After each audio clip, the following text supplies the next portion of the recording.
Bien, jóvenes, la clase pasada nos quedamos en lo que era eh,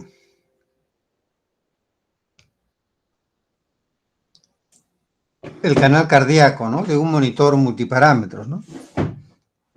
Entonces,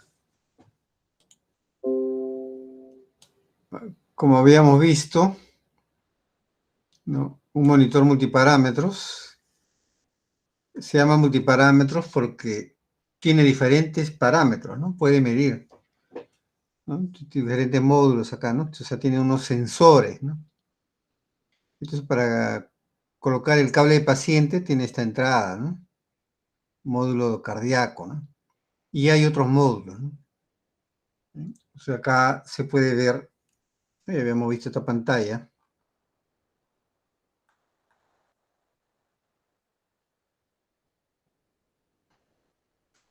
donde se pueden ver, pues, los parámetros que mide un monitor, ¿no? Por ejemplo, canal cardíaco, ¿no? O sea, un parámetro. Acá está respiración, ¿no? Amarillo, ¿no? Y viene acá. Y ahora, ¿y qué tipo de sensor utiliza acá, no? Eso vamos a definirlo, ¿no? Pero normalmente en la respiración, con el mismo cable de paciente, se le introduce una de electrocardiografía, ¿no? A los 3 ramales se le introduce una onda, ¿no? Y luego se mide la impedancia, ¿no? O sea, cada vez que uno respira, o sea, el ejercicio, ingresa aire, ¿no? Entonces, en el tórax hay un cambio de impedancia, ¿no? ¿Sí? Y si vemos aquí el gráfico, es el cambio de la impedancia. Se infla, ¿no? Y luego desciende, ¿no? O sea, hay una variación de impedancia. Y esto se puede medir, ¿no? A través del mismo cable de electrocardiografía. Bueno, y luego hay otros, ¿no? Por ejemplo, saturación de oxígeno acá, ¿no? Que tiene una forma de medición, ¿no? Que lo vamos a ver luego. Luego tenemos el canal de presión invasiva, IVP, perdón, presión invasiva, en rojo, y la presión no invasiva, ¿no? Que es NIVP o PANI, ¿no? Está acá. Temperatura, ¿no? Entonces, cada uno de estos es un parámetro, ¿no? Entonces, puede haber también CO2, ¿no? Tendría que haber una indicación, ¿no? Para el CO2. O también puede medir gasto cardíaco, ¿no? También tendría que haber ah, una medición, ¿no? Un número, ¿no? Bien, entonces veamos lo que es la respiración.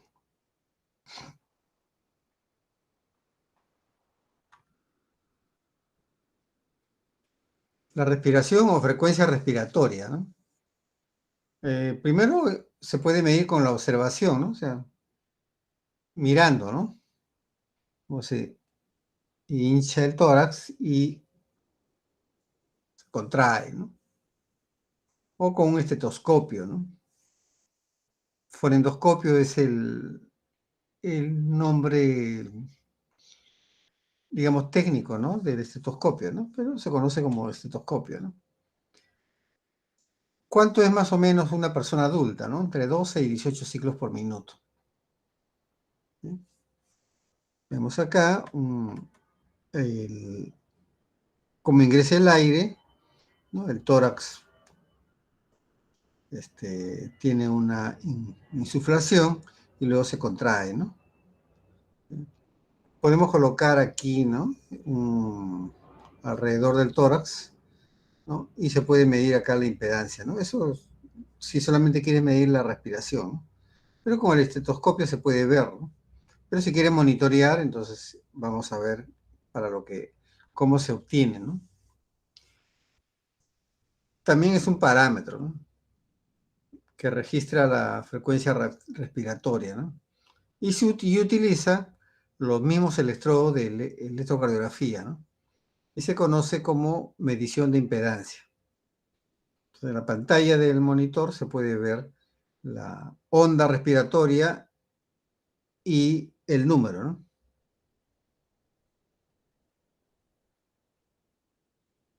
Vemos acá la onda respiratoria y el número, ¿no? Tiene dos. Ya. Entonces, en los mismos electrodos del EKG, veamos cómo se obtienen, ¿no?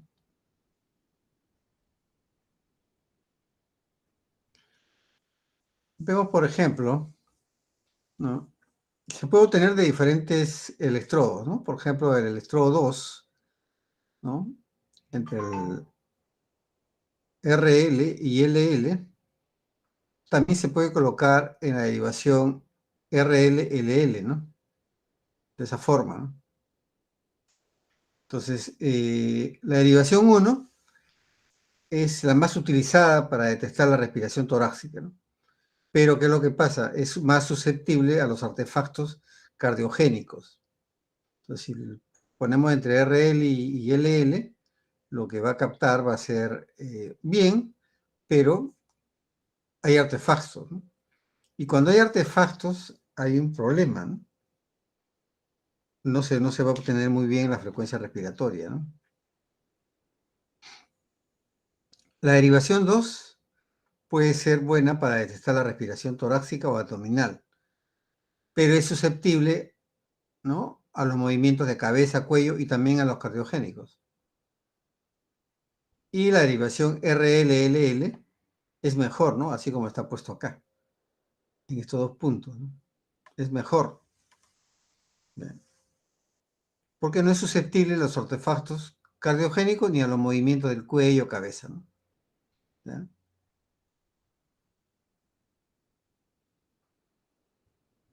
¿Y cómo sería eléctricamente, ¿no? Tenemos aquí el electrodo, ¿no? Acá, RLLL, por ejemplo, y se inyecta esta onda, ¿no? Aquí al cable, ¿no? A estos electrodos, ¿no? Se amplifica, ¿no? Y detectamos, ¿no? O demodulamos, ¿no? Entonces vemos ahí la onda montada en la señal cardíaca, ¿no? Se demodula, ¿no? Y luego se filtra, ¿no? Va al conversor análogo digital y luego podemos procesarlo, ¿no? Para ver la forma de onda, ¿no? Fisiológicamente sería así, ¿no? Exhalación, inspiración, ¿no? Cambio de impedancia en el tórax, ¿no? ¿Y cuánto se inyecta, no? Esas corrientes sinusoidales, ¿no? Más o menos de 20 microamperios a 20 miliamperios, ¿no? En ese rango. Se inyecta acá esta onda con esta frecuencia, ¿no? Y luego se detecta.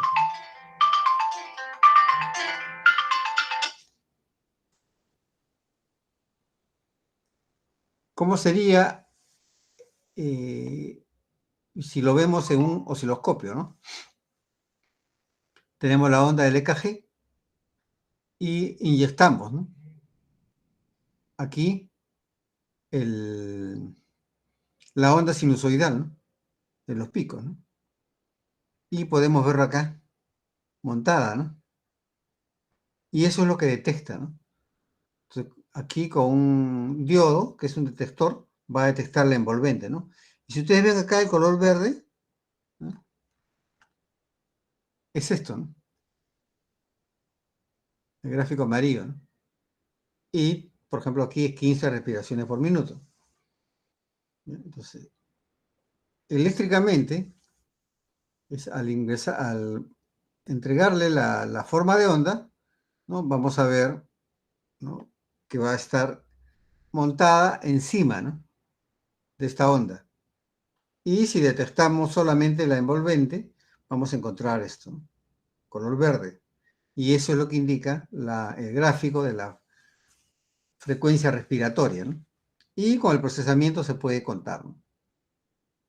Entonces, se utiliza el misma señal del electrocardiograma aquí para introducir esa onda, ¿no?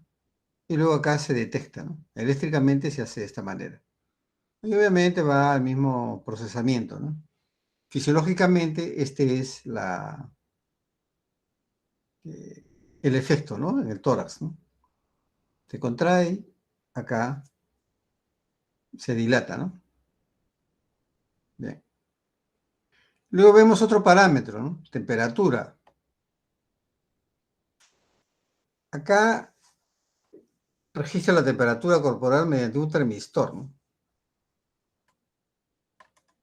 Normalmente es un PT100.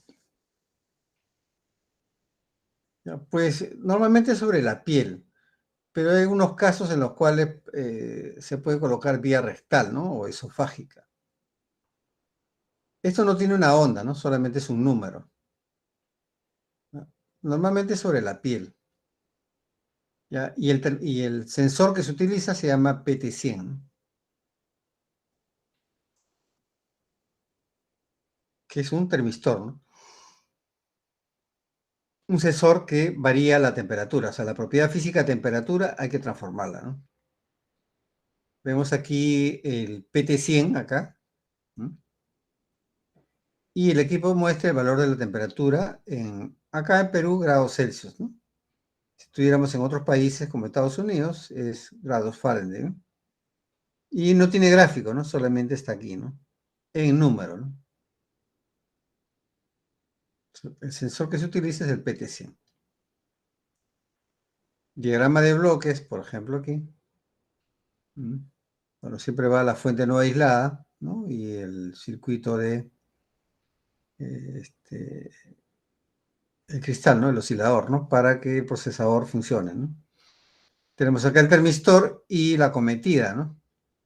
¿No? Y está en el panel frontal, ¿no? El mismo circuito, ¿no? El mismo microcontrolador, ¿no? También obtiene la señal, ¿no? ¿Qué hace este módulo, no? Permite que los usuarios controlen sin esfuerzo la temperatura corporal en tiempo real. Sirve para el diagnóstico de pacientes haciendo una tendencia de la temperatura, ¿no? Tendencia quiere decir que se monitorea la temperatura en forma continua, ¿no? Entonces, al colocar el termistor en contacto con el cuerpo, ¿no? De acuerdo a la temperatura, varía la resistencia interna, ¿no? El panel frontal, analógico, convierte la señal, ¿no? Que se obtiene del sensor, ¿no? Y lo transforma en corriente eléctrica equivalente, ¿no? A la temperatura. Eso se amplifica y lo envía al procesador para los cálculos de temperatura. Eso hace este módulo. ¿Cuáles son los requisitos del sistema? Sensor de alta precisión, ¿no? Para la correcta medición de la temperatura, dentro del rango de temperatura corporal, ¿no? Especificado en los datos de detección. Y debe ser calibrada rápidamente para obtener las lecturas correctas sin demora, ¿no?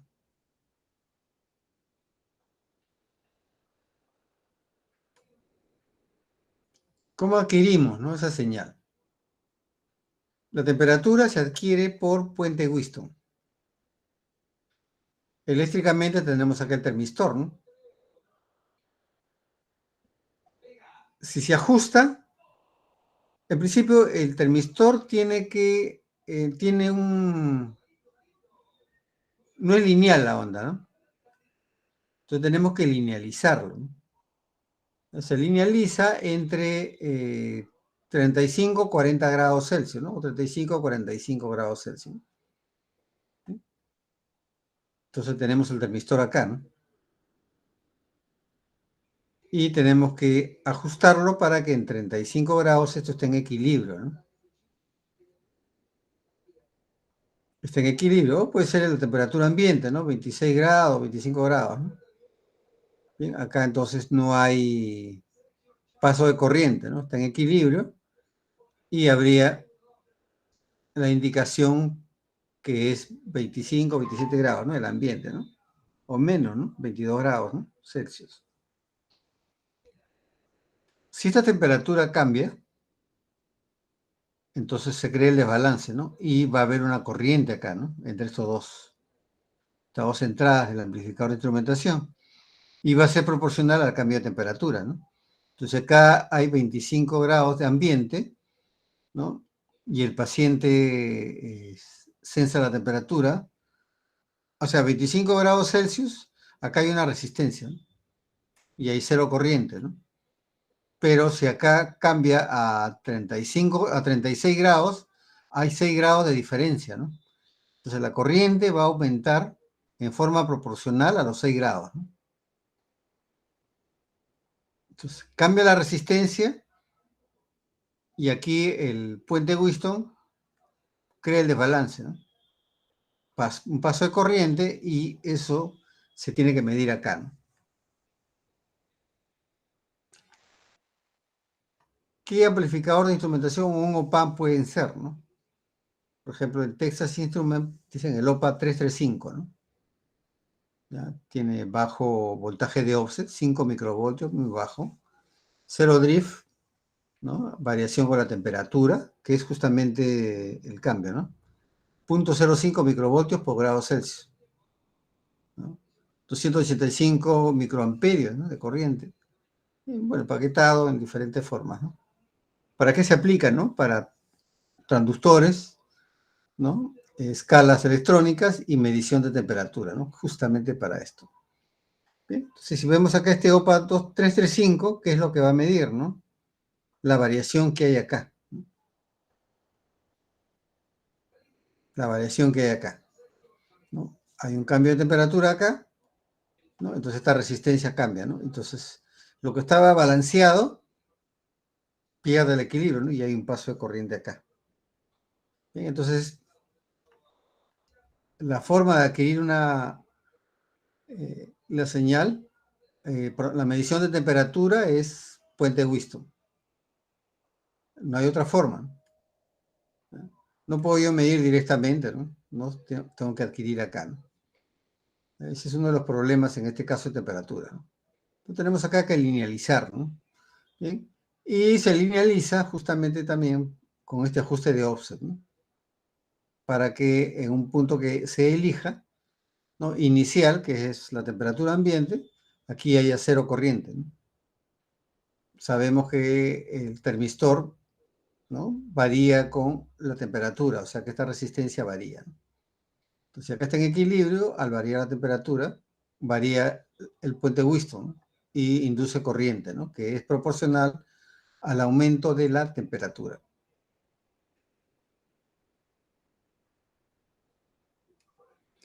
Luego vemos otro parámetro, ¿no? Saturación de oxígeno. Entonces, se ha difundido, ¿no? Aquí con el problema de la pandemia, registra el porcentaje de saturación de oxígeno en la sangre, ¿no? En la sangre arterial, mediante un sensor que se coloca en el dedo, ¿no? Donde se mide espectrofotométricamente la intensidad de color rojo de la sangre. Y en la pantalla se visualiza su valor en porcentaje. Y se puede visualizar en una onda que se llama pletismográfica, ¿no? De la saturación. Bien, entonces, espectrofotométricamente significa que hay una medición de color. Es el color rojo, ¿no? Hay fotón de una longitud de onda del rojo, ¿no? Entonces vemos aquí, ¿no? El sensor para adultos y puede ser acá también para neonatos, ¿no? Recién nacidos, ¿no? Y lo que pasa aquí tiene dos LEDs, un LED rojo y un LED infrarrojo, ¿no? Dos LED, o sea, dos fotodiodos, ¿no? Dos LED y acá hay solamente un fotodiodo, ¿no? En el primer momento se va a pasar la luz roja, ¿no? Y en otro momento pasa la luz infrarroja. ¿Y qué es lo que se obtiene? Esta onda pletismográfica, ¿no? Y acá 98. ¿Y qué implica 98? Dice 98% de saturación de oxígeno en la sangre. Quiere decir que hay oxígeno en la sangre. Pero cuando el paciente respira, tiene que llegar el oxígeno Llega a los alvéolos hacen el intercambio gaseoso, ¿no? Y va a la sangre, ¿no? Bien. Y se elige un lugar más lejano, ¿no? Del corazón, que en este caso sería las extremidades, ¿no? Un dedo de las extremidades, ¿no? Es donde hay más dificultad para que llegue el oxígeno, ¿no? Entonces hay una referencia ahí, ¿no? Que sería un elemento en el cual es complicado, ¿no? Encontrar la saturación de oxígeno, ¿no? Ingresa el oxígeno, los alvéolos lo transmiten y la sangre adquiere un color rojo intenso. Entonces, llega el rojo intenso en la inspiración y si yo paso este color rojo, la sangre lo absorbe y al absorber la sangre el color rojo, aquí va a haber menos fotones rojos, ¿no? Entonces el fotón rojo, ¿no? Que se ha quedado dentro sería lo que se ha concentrado, ¿no? O sea, lo que ha adquirido el, el dedo, ¿no? En este caso la parte del cuerpo, ¿no? Eso significa que a 98% es de color rojo acá, ¿no? Esto no es lineal, sino es logarítmico, ¿no? Pero en términos lineales, digamos, ¿no? Si acá hay 100% de color rojo y acá sale 2%, significa que 98 se ha quedado, ¿no? Entonces, 98% tiene oxígeno en la sangre, ¿no? Pero en el metabolismo, ¿no? Se adquiere CO2, ¿no?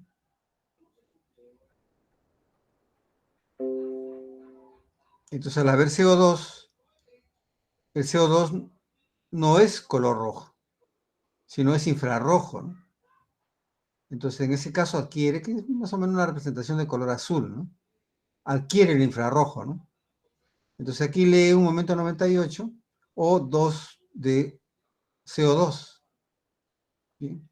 Pero a nosotros, ¿qué nos interesa? ¿La concentración de oxígeno o de CO2? Nos interesa el oxígeno, ¿no? Entonces, aquí se ve la concentración, o sea, lo que se ha quedado dentro. ¿Qué pasaría si, por ejemplo, aquí hay solamente infrarrojo, ¿no? Hay CO2, ¿no? Entonces aquí habría solamente, no habría, no se queda el rojo, ¿no? O sea, pasa del 100%, ¿cómo se llama? Todo, ¿no? Entonces aquí no habría concentración de oxígeno, ¿no? Entonces, el color rojo se queda adentro, o sea, se adquiere, ¿no?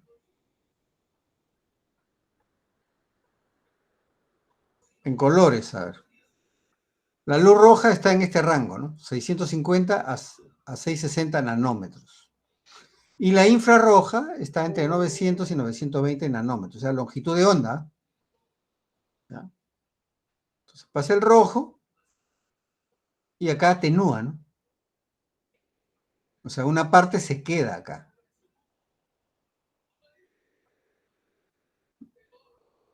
Y cuando pasa el infrarrojo, aquí atenúa también, ¿no? Y, o sea, se concentra dentro y la luz atenuada pasa. O sea, hay en dos tiempos. Y la ley de Beer-Lambert dice que la corriente, esta de acá atenuada, es igual a la corriente que ingresa por el logaritmo neperiano por a la menos a, donde a vendría a ser el cociente de absorción y intensidad de la luz atenuada. O sea, ¿qué es lo que yo mido acá? La luz atenuada.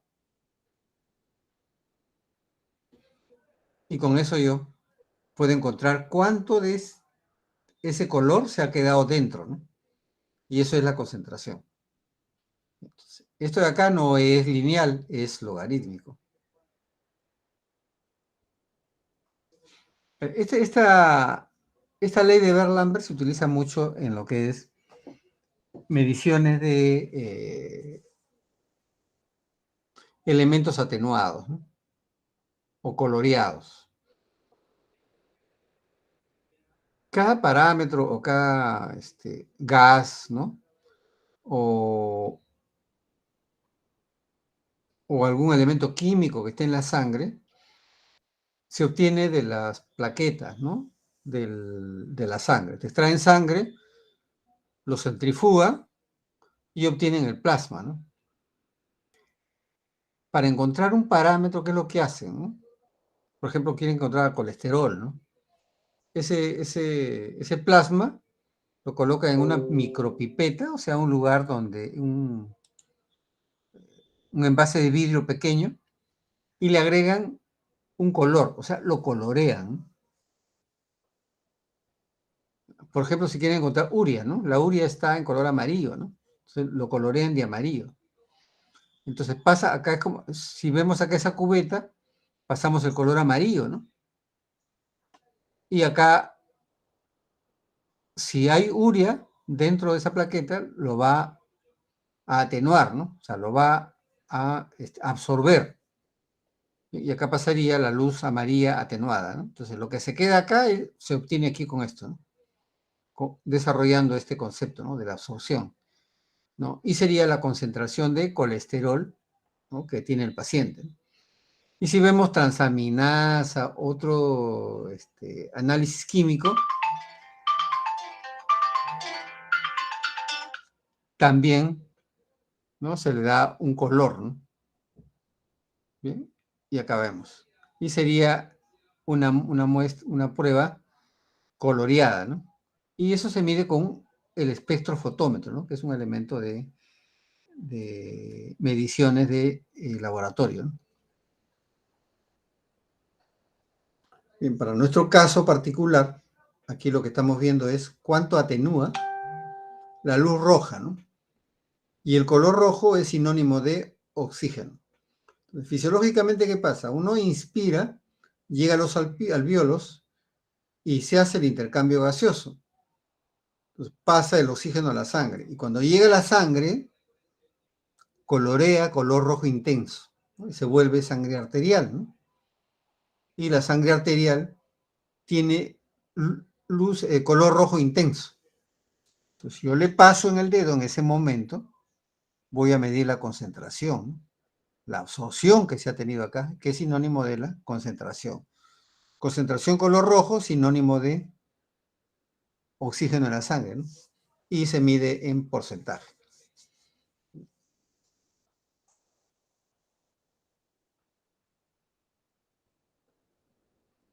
Entonces, en análisis químico, tendríamos nosotros también para medir muestras coloreadas, ¿no? Solo que ahí se puede hacer en forma manual, un centro de salud, un espectrofotómetro, ¿no? Entonces hay tiempo tienen 3, 4 pacientes al día, tienen tiempo para colorear, ¿no? Sin embargo, un hospital como un hospital nacional, ¿no? Que tienen 1.000 pacientes, 1.200 pacientes al día, difícil, ¿no? Hacerlo manualmente, ¿no? Y además habría errores, ¿no? Y consumo de reactivos, ¿no? Entonces, en ese caso se utiliza otro tipo de equipamientos, ¿no? Que se conocen como autoanalizadores, ¿no? Entonces, autoanalizadores miden 500 directo, ¿no? Bien, entonces ahí van, la muestra se colorea ahí y se ven todas las mediciones de 500 pacientes, ¿no? En media hora ya tienen todo 500, ¿no? Nuevamente lo cargan con otros 500 pacientes y toda la mañana ya tienen todos los análisis, ¿no? De diferentes muestras coloreadas. Entonces, el color es importante, ¿no? Y no solamente para muestras coloreadas, ¿no? Sino también para gases, ¿no? Y en ese caso ya no sería un color para un elemento que está líquido o para la sangre, ¿no? Sino para un gas, ¿no? Entonces, si supongamos que hay un gas acá, el CO2 se puede medir, ¿no? También la concentración y espectrofotométricamente, ¿no? Solo que ya no sería ni líquido, ¿no? Sino sería un gas. Y si el paciente está expirando anestésico, entonces también se puede medir el color del agente anestésico, ¿no? Entonces, el color aquí en mediciones a pacientes, ¿no? para encontrar algunas concentraciones químicas del cuerpo se utiliza el color, ¿no? Y la ley de Beer-Lambert, ¿no?, es la que desarrolla ese concepto, ¿no?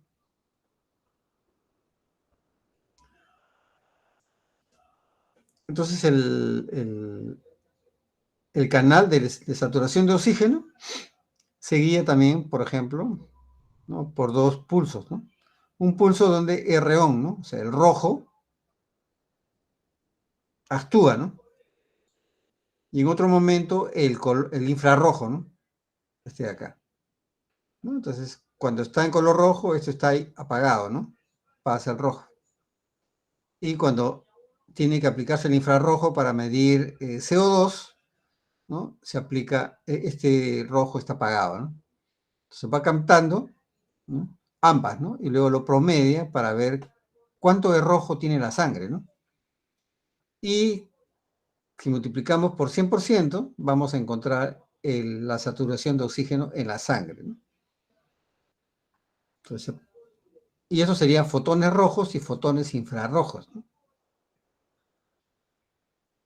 ¿Y cómo sería el diagrama de bloques, no? Vemos aquí en el dedo dos LED, o sea, diodos, y un fotodiodo, ¿no? Y tenemos la adquisición, ¿no? O sea, y esta adquisición tenemos acá, ¿no? Este sensor, ¿no? O sea, el rojo y el infrarrojo están acá, ¿no? Este es el sensor, ¿no? Y el cable que va directamente, ¿no? Esto vemos en el panel frontal, ¿no? Mira, acá está el cable, ¿no?, que tiene el sensor, ¿no? Luego tenemos aquí dos amplificadores en forma continua, ¿no?, para aumentar, ¿no? Y en este caso se utiliza un amplificador de transimpedancia, ¿no? O sea, para amplificar corrientes bajas, ¿no? Y utiliza el mismo panel frontal, ¿no? Y esto está dentro del mismo microcontrolador, ¿no?, de lo que es Texas, ¿no?, que propone. ¿Qué es este módulo, no? Utiliza una configuración óptica para controlar la frecuencia cardíaca y la saturación de oxígeno periférico, ¿no?, que se lee en porcentaje de saturación de oxígeno de la sangre, ¿no? Y ese monitoreo se hace mediante las mediciones del rojo, ¿no? ¿Ya? Entonces, cuando la sangre, cuando el oxígeno pasa a la sangre, ¿no?, se conduce por medio de la hemoglobina, ¿no? Y la oxihemoglobina es que está eh, conduciendo el oxígeno en la sangre, ¿no? Entonces, la concentración de solamente la hemoglobina y la hemoglobina saturada varía, ¿no? Se puede hemoglobina con CO2, ¿no? Y hemoglobina con oxígeno, ¿no? ¿Sí? Entonces, hay dos longitudes de onda ahí. Entonces, esa intensidad de luz, ¿no?, al adquirir, se convierte en señal eléctrica, ¿no?, mediante un fotodiodo. Esas señales se acondicionan, ¿no?, usando filtros y conversión análoga digital y procesarlo, ¿no? Y se obtiene con eso el porcentaje de saturación de oxígeno usando algoritmos propios del sistema, ¿no? O sea, del microcontrolador. ¿Cuál es el requisito clave, no? Hay que anular el ruido ambiental, ¿no?, y corregir la compensación de corriente continua, ¿no?, para que el ruido que se introduzca, ¿no?, debido a la luz ambiental, ¿no?, desaparezca, ¿no?, o se minimice. Compensación de temperatura, ¿no?, para eliminar los efectos de la deriva de temperatura, o sea, el cambio de temperatura en el controlador de los LED, ¿no?, de los diodos. Y la detección de los fotodiodos, ¿no? También hay compensación de movimiento para evitar artefactos debido al movimiento. Entonces tenemos aquí que este sensor, ¿no?, aquí dentro es como tiene que estar cerrado, ¿no?, para que la luz ambiental no pase, ¿no? Entonces, como si fuera un cuarto oscuro, ¿no? Donde solamente va, esto está bien cerrado, ¿no? Cuando hay movimiento, aquí tendríamos nosotros,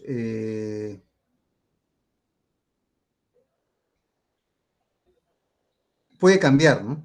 Esto puede generar artefacto, ¿no? Un ruido que se introduce, o sea, la señal señala ruido, ¿no? Es muy alta, entonces se mete acá el ruido, ¿no? Por eso que esto tiene que estar herméticamente, ¿no? Aislado para que no ingrese la luz ambiental, ¿no? Porque estamos leyendo acá fotones, ¿no? Y la luz ambiental tiene todos los colores, ¿no? O sea, también puede haber un artefacto, ¿no? Entonces, esto de acá es como si fuera un cuarto oscuro, ¿no? No tiene que ingresar luz ambiental, porque si no acá no hay una buena lectura. Entonces, los sensores más conocidos son los NELCOR, ¿no? Nellcor, NELCOR, ¿no? Pero cuando hay movimiento, el paciente se mueve, ¿no? O tiene algún problema, esto no capta bien. Entonces hay una tecnología de equipos, ¿no? La marca Máximo, ¿no? Massimo, Máximo. Y se les dice tecnología Máximo, ¿no? O sea, tú al paciente lo mueves, lo cambias, no cambia esto. O sea, es una tecnología muy buena que no permite que ese movimiento interfiera. ¿Ya? Entonces, tanto así que ahora dicen, cuando piden con tecnología máximo. O sea, tecnología máximo es justamente que el sensor, ¿no? Tiene un algoritmo que no permite que el ruido afecte, pero son caros, ¿no? Por ejemplo, un oxímetro de pulso, digamos, de una marca, digamos, Huntley, ¿no? Que sería una inglesa, ¿no? Que es una buena marca, o Nelcor también, de mesa, podría estar, por ejemplo, en 8.000 a 11.000 soles, ¿no? Variando así, ¿no? Más o menos. Sin embargo, uno de tecnología más, o máximo, por ejemplo, tendríamos nosotros que cuesta 20.000, 22.000 soles, ¿no? O sea, casi el doble, ¿no? O un poco más del doble. Porque justamente es comprobado que funciona muy bien, ¿no? Y está liberado de los ruidos, ¿no? Tanto de movimiento como también de la interferencia de la luz ambiental, ¿no? Tanto así que ahora, por ejemplo, los equipos de diferentes marcas, por ejemplo, General Electric, en un monitor multiparámetro, dice, bueno, lo vende con tecnología Nelcor, ese canal de saturación de oxígeno, o tecnología máximo. ¿Qué significa eso? Que el sensor que utiliza no es de tecnología Nelcor, ¿no? Que es bien conocido, sino utiliza tecnología máximo, ¿no? Y eso cuesta más caro, obviamente, si este sensor o este transductor puede costar, por ejemplo, 700 a 1.000 soles, el sensor de máximo puede costar 3.000 soles a 4.000 soles, ¿no? Porque su tecnología es mejor, ¿no? Entonces, máximo es una tecnología, ¿no? Desarrollada por la empresa Máximo para este tipo de equipos, ¿no? Entonces, los monitores marcas General Electric y otras, ¿no? Ponen como opción que tienen esa tecnología, ¿no? Entonces, se puede también agregar ahí, ¿no?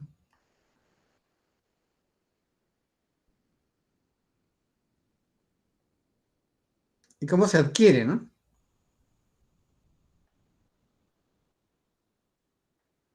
Eléctricamente, ¿no? Esto es el sensor, ¿eh? El cable de paciente está acá, ¿no? Y tenemos dos diodos, ¿no? Uno rojo y uno infrarrojo. Y viene acá al primer amplificador, ¿no? Que es justamente el amplificador de transimpedancia, o sea que va a adquirir, ¿no? Va a adquirir los fotones, ¿no? O sea, el color rojo en la sangre, ¿no?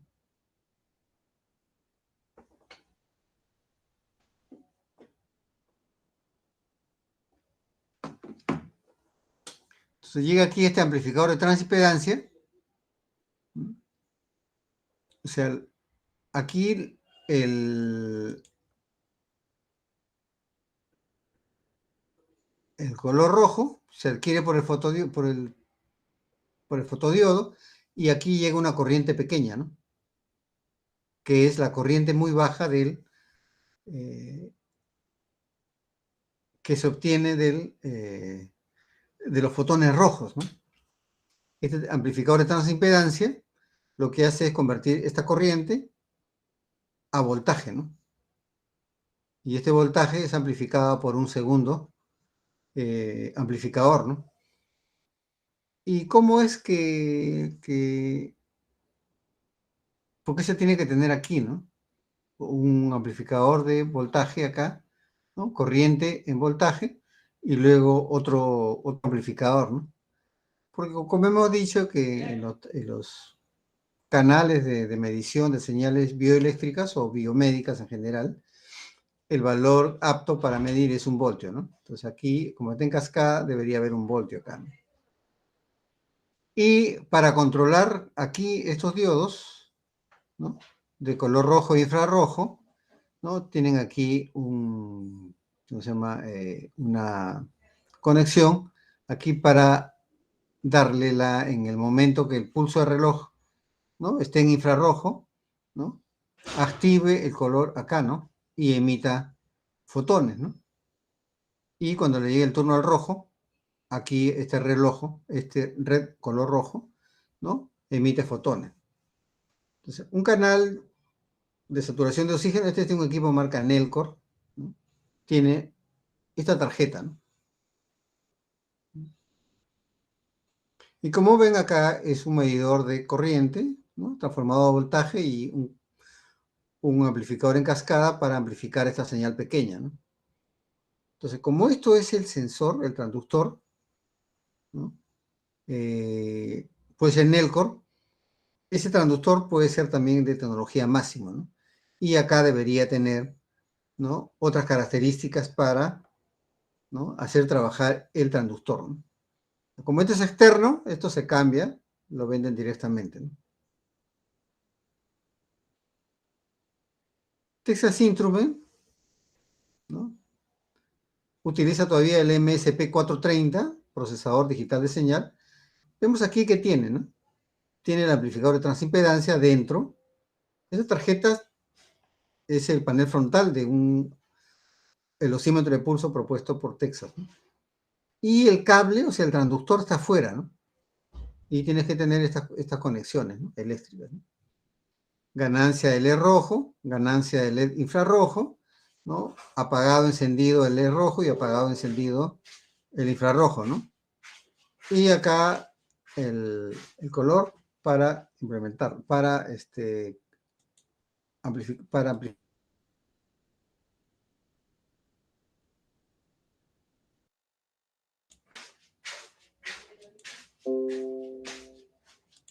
Y tenemos el pulso de reloj acá, ¿no? Para infrarrojo y para rojo. Acá luego tenemos un medidor un display, ¿no? Para ver la concentración de oxígeno acá, ¿no? Esta tarjeta la vende, ¿no? Y este amplificador de transimpedancia, ¿qué es lo que es, no? ¿Cómo es? Bien. Y este es para Ninfo, ¿no? Vemos acá el fotodiodo aquí, ¿no? Acá están los fotones, ¿no? Este es el fotodiodo, ¿no? Una corriente, pero la corriente, o sea, los fotones se miden en corriente, ¿no? Y es corriente baja, ¿no? O sea, la medición del color, ¿no? Los fotones tienen corriente baja. Para visualizarlo, esta configuración se llama convertidor corriente-voltaje o transimpedancia. Y el color rojo y el voltaje sería resistencia por corriente. ¿Y cuál sería la característica propia, ¿no?, de ese tipo de circuito? Que la resistencia sea alta, ¿no? Por ejemplo, 10 mega, ¿no? 10 millones de ohmios, ¿no? Por la corriente pequeña hace un voltaje apreciable, ¿no? Entonces, se utiliza este convertidor corriente de voltaje o de transimpedancia, ¿no? Que el panel frontal MSP430 lo tiene incorporado, ¿no? ¿Ya? Pero, por ejemplo, si nosotros vamos aquí a este canal de saturación de oxígeno del Nelcor, ¿no?, vemos que este es un amplificador de transimpedancia, ¿no? Bien, y acá va a pasar la corriente, ¿no? La corriente pequeña, ¿no? Ingresa acá ese amplificador de transimpedancia, ¿no? La salida va a ser la corriente captada por 200.000, ¿no? Y va a haber acá un voltaje, ¿no? Y que este tiene una ganancia, ¿no? Amplificador que no invierte, ¿no? 1 más, ¿no?, R2 sobre R1, ¿no? Bueno, entonces aquí habría otra ganancia, ¿no? Este voltaje se amplifica con esta ganancia y aquí tendríamos un valor, ¿no? Bien, pero lo más simple es esto, ¿no? Con un panel frontal, ¿no?, un microcontrolador, ¿no? Tenemos el transductor y podemos hacer esta característica, ¿no? Esta electrónica, ¿no? Luego hay otro parámetro que se llama presión no invasiva, ¿no? NIBP, pero se conoce en el argot, ¿no?, PANI. NIBP, ¿no? Es la nomenclatura de inglés, ¿no? Pero acá castellanizándolo, PANI, ¿no? Entonces tenemos un manguito acá, ¿no?, que se le insufla aire, ¿no?, para presionar a la vena, ¿no? Y luego se escuche, se haga un seguimiento mediante un algoritmo, ¿no?, a los ruidos de Korotov y se puede encontrar la presión no invasiva, ¿no? ¿Cómo se ve la presión no invasiva acá? 120 sobre 70 y la media, ¿no? 95. Puede ser de forma manual, o sea, presionando, Start, ¿no?, inicio, o lo puedo colocar en tendencia, ¿no?, para monitorear permanentemente. O sea, cada media hora, ¿no?, inicia, ¿no?, y te hace un mapa de 24 horas, ¿no?, cómo está, ¿no? O sea, una tendencia, ¿no? También hay unos equipos que son de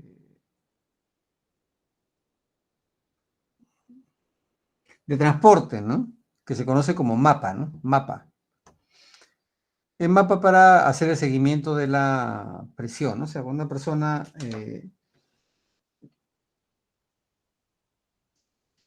no necesariamente de edad, ¿no?, sino también hay jóvenes, ¿no?, 30, 40 años, que son hipertensos.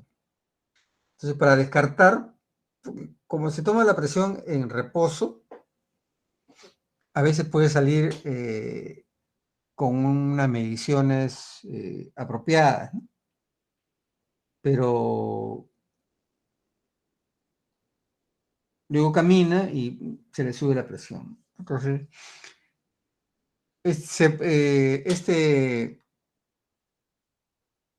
el mapa, que es solamente para presión no invasiva, es pequeño, ¿no? Pequeñito, se adhiere al cuerpo, ¿no?, y se programa.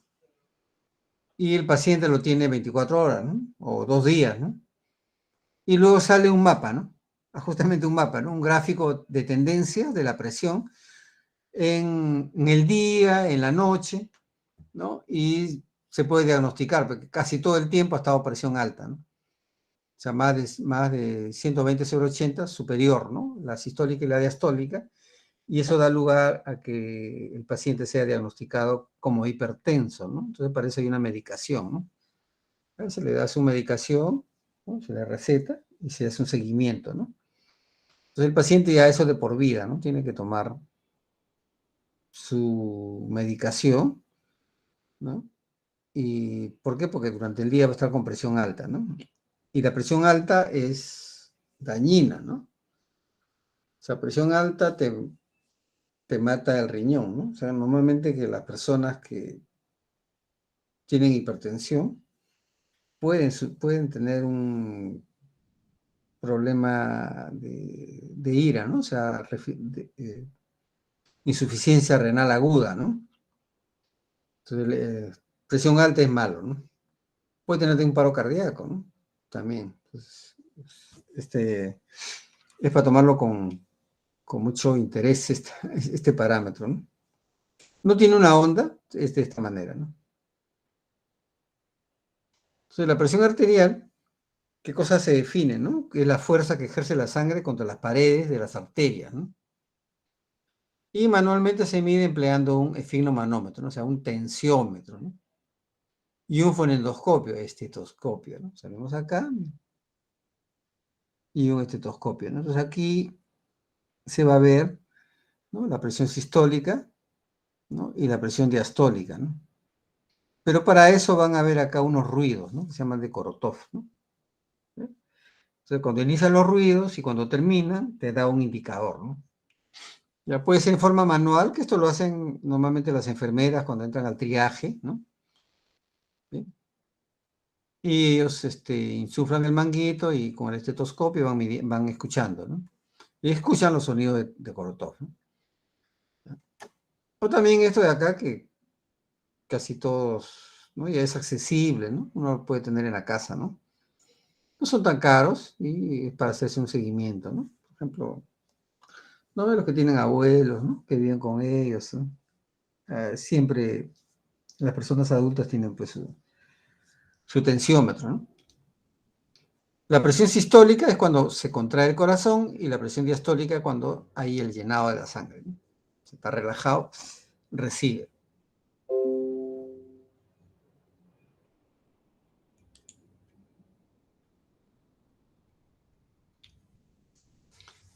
La presión invasiva, este parámetro registra la presión arterial mediante una banda de goma, o sea, el manguito, ¿no? Y en la pantalla se visualizan los valores numéricos de la presión arterial, sistólica, diastólica y media.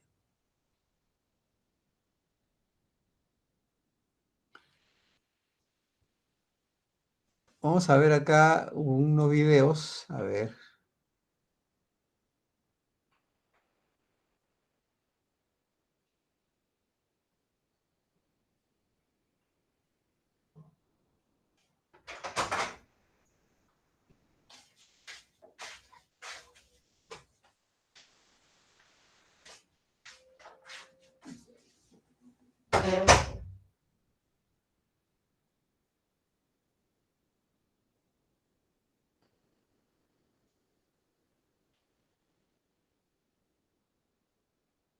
Mm,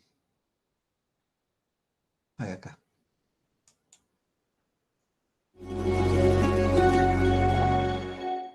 Técnica estandarizada de toma de presión arterial en personas de 15 años y más. Antes de realizar la medición de la presión arterial manual o automática, debe tener en cuenta las siguientes consideraciones. La medición debe realizarse en un ambiente cálido y confortable, sin ruido ambiente. El paciente debe haber reposado al menos 5 minutos previos a la medición y haber evacuado la vejiga en caso necesario. En el caso de haber realizado ejercicio intenso, consumido café, alcohol o si ha fumado, el reposo debe prolongarse por al menos 30 minutos. Se debe preguntar, entre otras cosas, por consumo de fármacos que aumenten la presión arterial, informar a la persona del procedimiento a realizar y la duración estimada de 15 minutos aproximadamente. El brazo en el cual se realizará la medición debe estar desnudo hasta el hombro. Se debe elegir el tamaño de manguito apropiado a la circunferencia de brazo. La posición del paciente debe ser sentado en una silla, con la espalda recta y los pies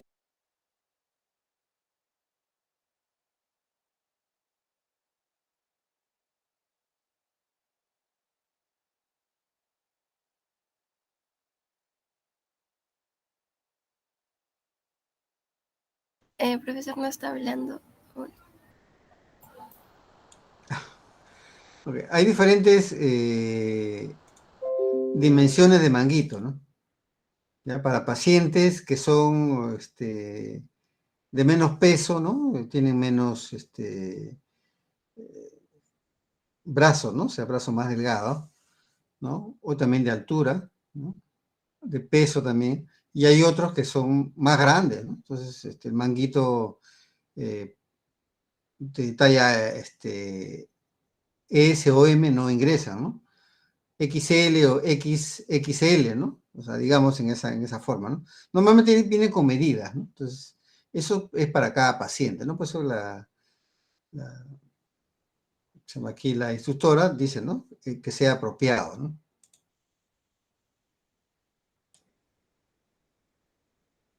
Bien apoyados en el suelo, sin cruzar las piernas.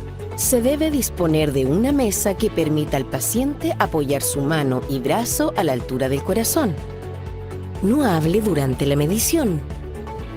El manómetro debe colocarse al nivel de los ojos del examinador y de la aurícula derecha del examinado, de tal manera que permita leer la gradación de la columna de mercurio. Si usa manómetro manual portátil, colóquelo sobre una superficie lisa y dura.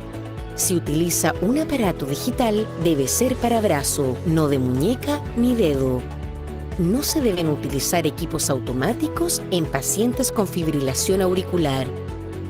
El esfigmomanómetro debe ser validado y calibrado según las recomendaciones del fabricante. Técnica estandarizada de medición manual. Ubique la arteria braquial por palpación en el lado interno del brazo y pliegue del codo. Coloque el manguito ajustado, firme y seleccionado de acuerdo a la circunferencia del brazo del examinado. La cámara de goma inflable al interior del manguito debe rodear el 80% del brazo y su borde inferior, que dará 2,5 centímetros sobre el pliegue del codo con los tubos de conexión paralelos al trayecto de la arteria braquial. Determine el nivel máximo de insuflación. Para ello, ubique la arteria radial por palpación y sin dejar de presionarla, infle lentamente el manguito hasta el nivel de presión en el que deja de palparse el pulso radial. Esta será la presión sistólica palpatoria. A partir de este valor, súmele 30 milímetros de mercurio. Desinfle totalmente el manguito y espere 30 segundos antes de inflar nuevamente. Coloque el diafragma del fonendoscopio sobre la arteria braquial y bajo el borde inferior del manguito, con una presión suave, asegurando que contacte la piel en todo momento. Insufle el manguito en forma rápida y continua hasta el nivel máximo de insuflación ya calculado.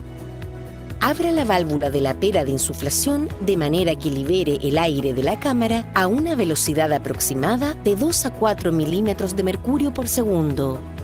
Simultáneamente, observe la columna de mercurio, identificando el nivel donde aparecen las fases 1 y 5 de los ruidos de Korotkov.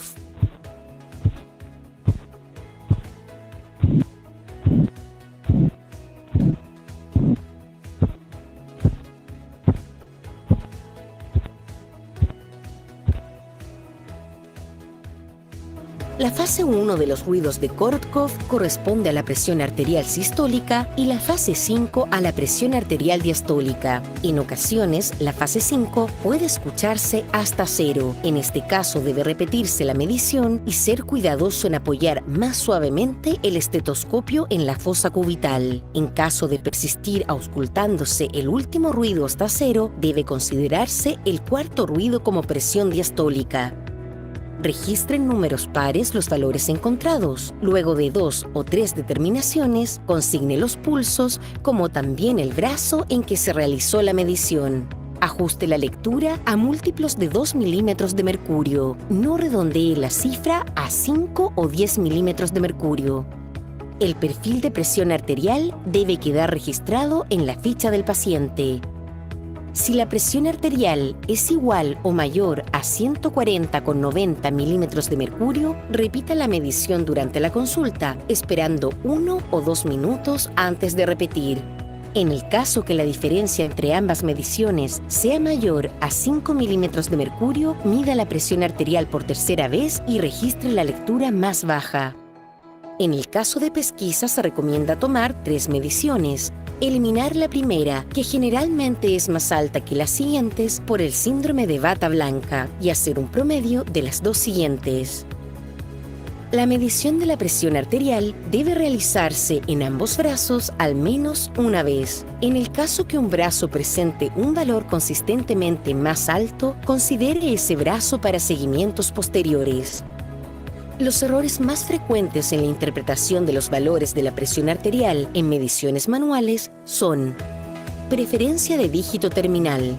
Con frecuencia se observa que los dígitos terminales que más se repiten en las mediciones son el 5 y el 0, lo cual estadísticamente es incorrecto, pues lo esperable es que haya una proporción equivalente de dígitos terminados en 2, 4, 6, 8 y 0. Esto se debe a la aproximación que realiza el examinador y se minimiza aplicando una correcta técnica de lectura. Sesgo del examinador corresponde a una lectura más baja o más alta al nivel real, debido a una idea preconcebida del examinador frente al paciente. Por ejemplo, se puede pensar que una persona obesa debería tener la presión arterial más alta que una persona delgada. Este sesgo se puede eliminar con entrenamiento periódico. Medición automática de la presión arterial. Ubique la arteria braquial o humeral por palpación en el lado interno del brazo y pliegue del codo. Coloque el manguito ajustado, firme y seleccionado de acuerdo a la circunferencia del brazo del examinado. La cámara de goma inflable al interior del manguito debe rodear el 80% del brazo y su borde inferior quedar 2,5 centímetros sobre el pliegue del codo, con el tubo de conexión paralelo al trayecto de la arteria braquial. En caso de equipos profesionales electrónicos automáticos, seleccione el número de mediciones a realizar, el tiempo de espera para el inicio de la primera medición, el intervalo entre las mediciones. Pulse el botón Start. Registre los valores de presión arterial desplegados en la pantalla del monitor, como también el brazo utilizado y la posición en que se realizó la medición. Realice la medición en ambos brazos y si existen diferencias significativas entre los resultados, continúe con las mediciones posteriores en el brazo con mayor presión arterial. Si la presión arterial es igual o mayor a 140,90 milímetros de mercurio, repita la medición durante la consulta, esperando 1 o 2 minutos antes de repetir. En el caso que la diferencia entre ambas mediciones sea mayor a 5 milímetros de mercurio, mida la presión arterial por tercera vez y registre la lectura más baja. En caso de pesquisa, se recomienda tomar 3 mediciones, eliminar la primera, que generalmente es más alta que las siguientes por el síndrome de bata blanca, y hacer un promedio de las 2 siguientes. Las mediciones posteriores de control de la presión arterial y monitoreo del tratamiento se realizarán con el paciente sentado. Tradicionalmente, el hallazgo de un valor de presión arterial igual o mayor a 140,90 milímetros de mercurio en una medición casual, control o consulta amerita efectuar un perfil de presión arterial. Se denomina así a la toma seriada de la presión arterial con el objeto de hacer el diagnóstico correcto de hipertensión, evitando una conclusión precipitada que lleve a un falso positivo. Además de la toma de presión arterial inicial, se debe realizar al menos 2 determinaciones de presión arterial en días distintos y en un lapso de tiempo no mayor a 15 días. La evidencia sugiere que múltiples mediciones mejora la certeza diagnóstica. En la evaluación inicial se toman mediciones en ambos brazos y para las mediciones posteriores se elige aquel brazo con valor de presión arterial más alta. Si los valores entre los diferentes días difieren por más de 5 milímetros de mercurio, se debe tomar lecturas adicionales hasta estabilizar los valores. La presión arterial varía a través del día, siendo más baja durante el sueño y elevándose a niveles más altos en la madrugada. Puede haber diferencias de hasta 10 a 20 milímetros de mercurio, de ahí la importancia de hacer la medición alrededor de la misma hora en cada ocasión. Se clasificará como hipertenso a personas cuyo promedio de mediciones sea mayor o igual a 140,90 milímetros de mercurio. Se exceptúan de esta indicación aquellas personas que presenten valores de presión arterial iguales o superiores a 180 milímetros de mercurio de presión arterial sistólica y o 110 milímetros de mercurio de presión arterial diastólica, quienes deberán ser derivados de inmediato a médico para su evaluación.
Ok, entonces es la presión no invasiva, ¿no? Como ven ustedes, esa es la forma manual, ¿no?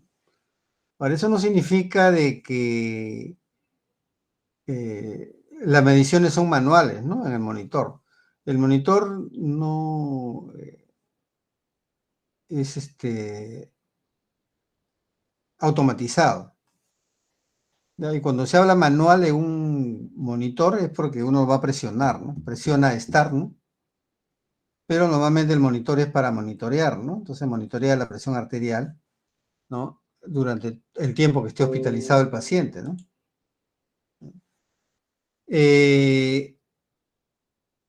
Si tiene 140, ¿no?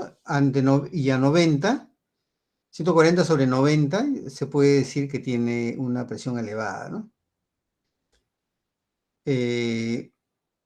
Hay enfermedades, hay patologías como hipertensión sistólica aislada, elevación, presión arterial sistólica de más de 140 milímetros columna mercurio y una presión diastólica igual o menor de 89 milímetros columna mercurio, ¿no?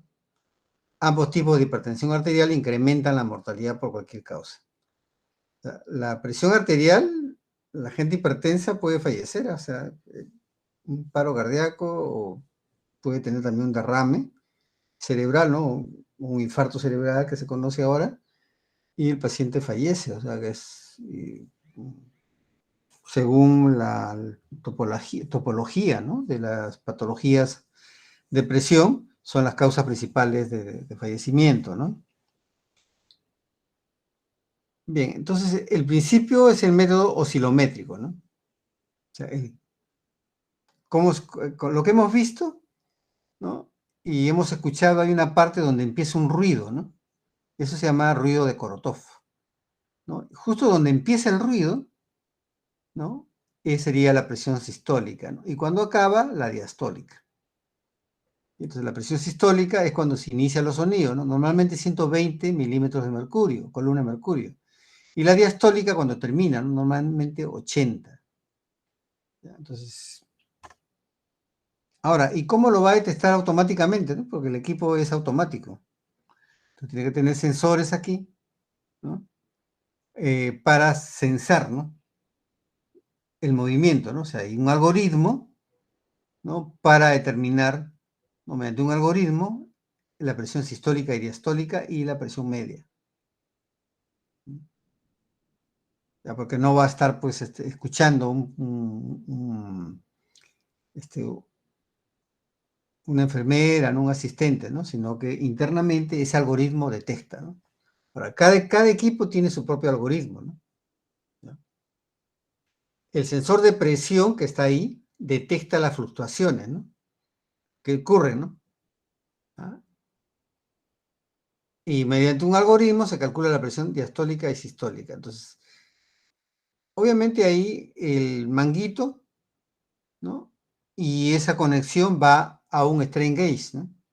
Sí, un medidor de presión, ¿no? Un sensor de presión, ¿no? Entonces, cuando choca ahí, ¿no? Por medio del, se llama la presión, ¿no? Ese ruido ejerce una presión, ¿no? Y se detecta y se mide, ¿no? Y mediante un algoritmo se desarrolla, ¿no? Pero el ruido de Korotov es el inicio, ¿no? Para medir la presión sistólica, diastólica y media, ¿no? Acá está el ruido de Korotov, justo lo que ha hecho en el video, ¿no? Fase 1 a 5, ¿no? ¿Ya? Al desinflar el manguito aparece un ruido sordo, ¿no? Que nos indica la presión arterial sistólica, ¿no? El ruido 2 pierde intensidad y se escucha como un soplo. Fase 3 se escucha un ruido sordo más suave, ¿no? Y en la fase 4 el ruido se va apagando, ¿no? Y en la fase 5 desaparece el ruido, que indica la presión arterial diastólica, ¿no? Entonces aquí la primera, la presión arterial sistólica, y al final, presión arterial diastólica, ¿no? Esa es la técnica, ¿no? Para escuchar los ruidos de Korotov, y esto es, pues, personal entrenado, ¿no? Pero también podemos intentarlo, ¿no? Va a ser como parte de una conocimiento, ¿no? Para tomar una presión así en forma manual, ¿no? No necesariamente colocarlo en un monitor, ¿no? Pero en el monitor multiparámetros es automático, ¿no? ¿Ya? Se sensa eléctricamente, ¿no? ¿Y cómo se vería acá, por ejemplo, ¿no? Presión dentro del brazalete, presión sanguínea en la arteria braquial, ¿no? Y cómo se va escuchando con el estetoscopio, ¿no? Esos son los sonidos de Korotov, ¿no? Esta presión y la final, ¿no? ¿Bien? Como vemos acá, la arterial, ¿no? La arterial diastólica aquí y la sistólica al inicio, ¿no?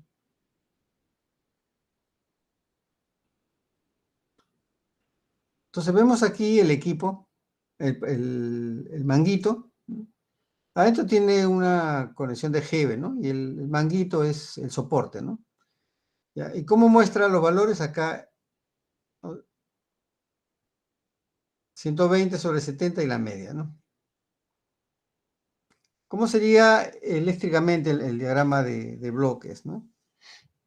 El manguito acá y tiene que tener una bomba, ¿no? Una bombita pequeña para darle, ¿no? Para que en lugar de que el paramédico esté bombeando, ¿no? Acá tiene una bombita, ¿no? Que le da la presión al manguito, ¿no? O sea que este manguito se coloca en el brazo del paciente siguiendo las indicaciones, ¿no?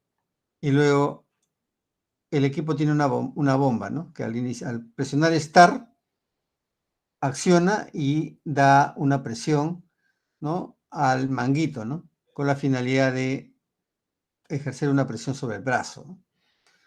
Esa señal es captada aquí por el transductor de presión, ¿no? Ingresa al panel frontal, ¿no? Al canal de panning, ¿no? O canal NIBP, ¿no? Y utiliza la misma tarjeta, ¿no?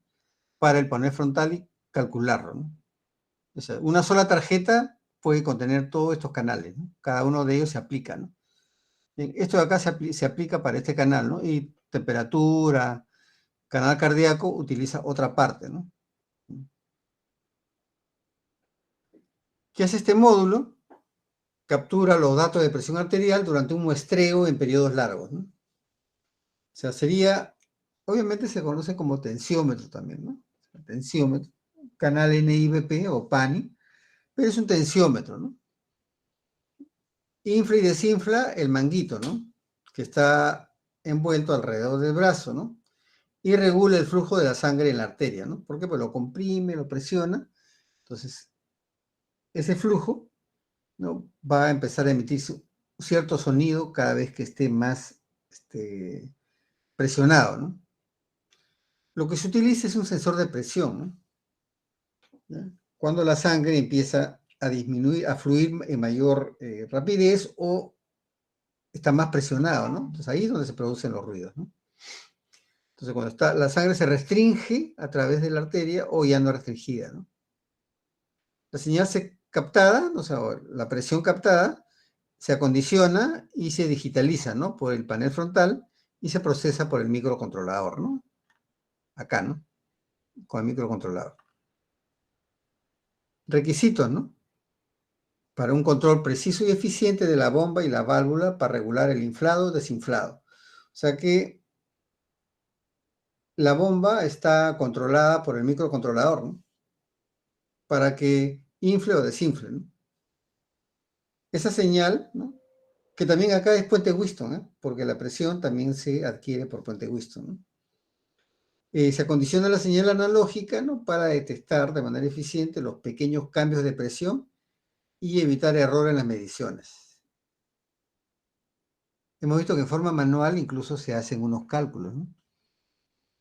Este equipo tiene que tener un algoritmo, ¿no?, que elimine esos errores, ¿no? O sea, en el algoritmo tiene que estar, ¿no?, esa parte de evitar, ¿no?, las partes de artefacto, ¿no? Este es un diagrama de bloques de un monitor Datascope. Tenemos el manguito, está el paciente, ¿no?, alrededor del paciente, y la bomba tiene una entrada de aire, ¿no? Se tiene una salida acá para que cuando se active, ¿no?, el aire del ambiente sea trasladado al manguito, ¿no?, para que ejerza presión sobre la arteria. Bien, entonces tenemos el microcontrolador acá, ¿no?, que de acuerdo al programa, si se inicia Start, este driver acciona y empieza a absorber el aire del ambiente y llevarlo al manguito. En ese momento esta válvula se cierra, ¿no? Entonces hay un circuito cerrado acá, ¿no? ¿Sí? Acá está el transductor de presión, ¿no?, que realmente es un puente Whiston, ¿no?, donde llega aquí no hay presión inicial, pero conforme vaya presionando al paciente, al brazo del paciente, ejerce una presión acá, ¿no? Y al ejercer la presión, en este puente Whiston va a haber una corriente acá, ¿no?, que es captada por aquí, por este acondicionamiento, amplificador de instrumentación, ¿no? Se filtra la señal y luego se procesa, ¿no? En el momento que se capta toda la diastólica y sistólica, ¿no?, el microcontrolador, ¿qué es lo que hace, no? Corta la señal acá, ¿no?, y ya deja de emitir flujo hacia el manguito, ¿no? Y en ese momento se abre la válvula, ¿no?, y el aire retenido ahí fuga hacia la calle, ¿no?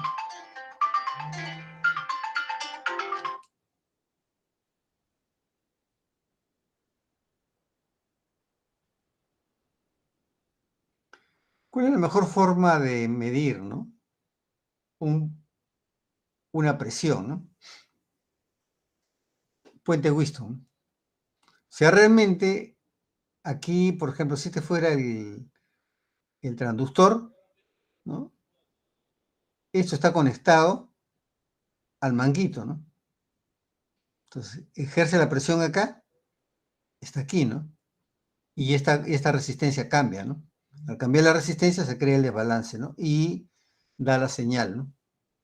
¿Sí? Entonces aquí va a ser proporcional al cambio de la presión, ¿no?, que se está obteniendo, ¿no? Tanto la diastólica, sistólica y la media, ¿no? ¿Y quién encuentra la media, no?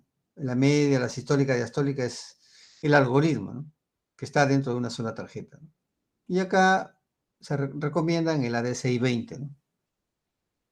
En esta posición, ¿no? Este es un circuito para medir la presión. O sea, eléctricamente, esta es la figura, ¿no? ¿Ya? Y vemos aquí, ¿no? Como diagrama de bloques, ¿no? El motor, la bomba de presión, ¿no? Que en el momento que se inicia START o cuando está programado, esta bomba, ¿no? Succiona el aire del ambiente y en ese momento cierra la válvula y se crea un circuito cerrado, ¿no? O sea, aquí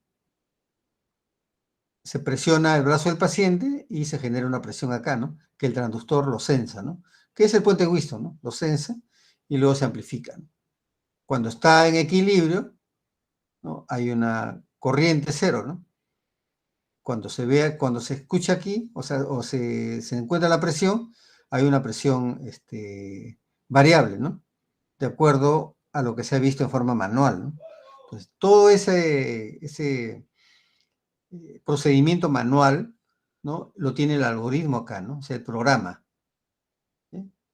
Es como si el paciente, como el paramédico está haciendo de forma manual, ¿no? Escucha, ¿no? Y va soltando el aire, ¿no? Eso es lo que hace este programa, ¿no? ¿Ya? Basado justamente en los sonidos de Cortov, ¿no? Bien.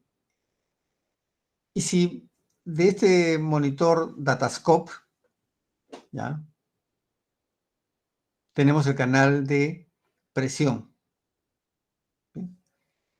Ya no es el puente Whiston tradicional, pues, ¿no? O sea, no es el puente Whiston así como este, ¿no? Así. Viene un solo bloque ahora, ¿no?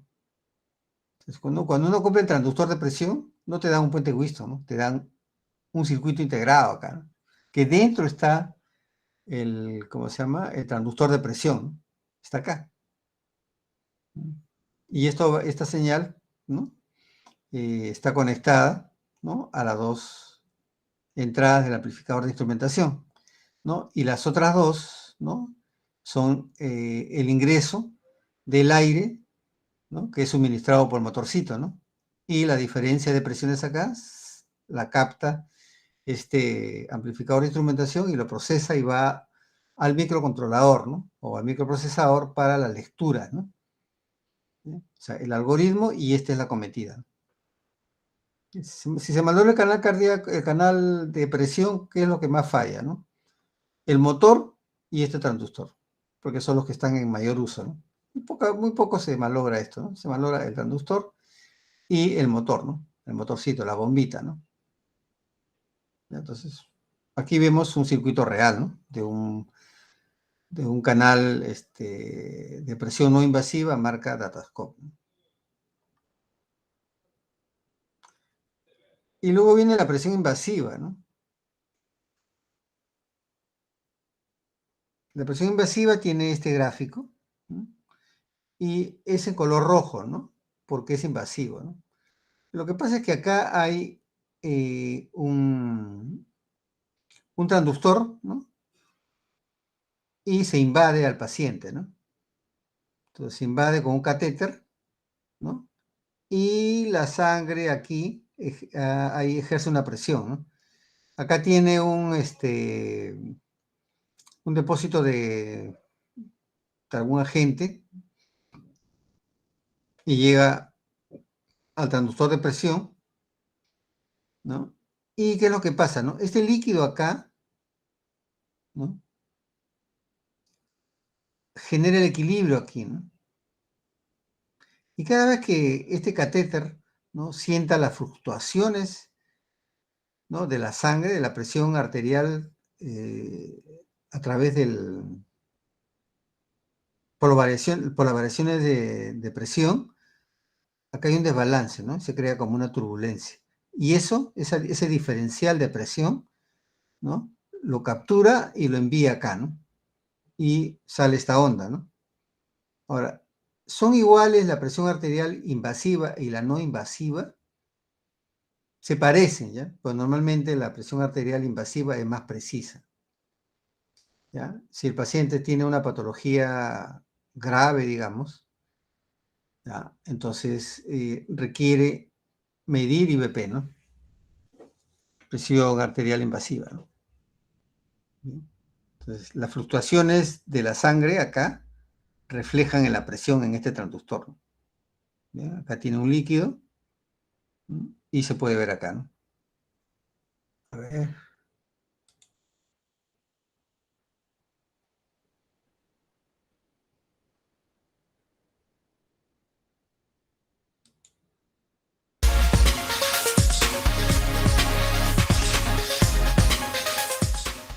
Este video tutorial está estructurado en dos partes. Una orientada hacia las TKE en cuanto a la preparación del material de la presión arterial invasiva y otra orientada a las enfermeras en cuanto a la monitorización de la presión arterial invasiva, donde se va a especificar cómo montar todo el sistema para la presión arterial invasiva y ponerlo y nivelarlo a cero.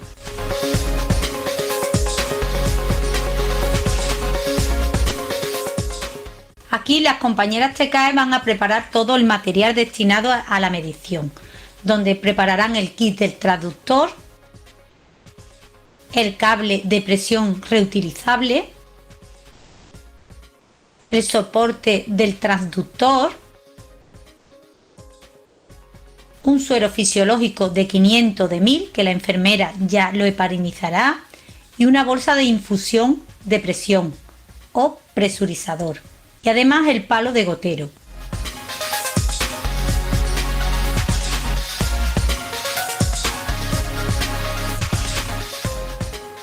Vamos a empezar colgando lo que es el presurizador en el palo de goteo y pondremos también la pinza del transductor.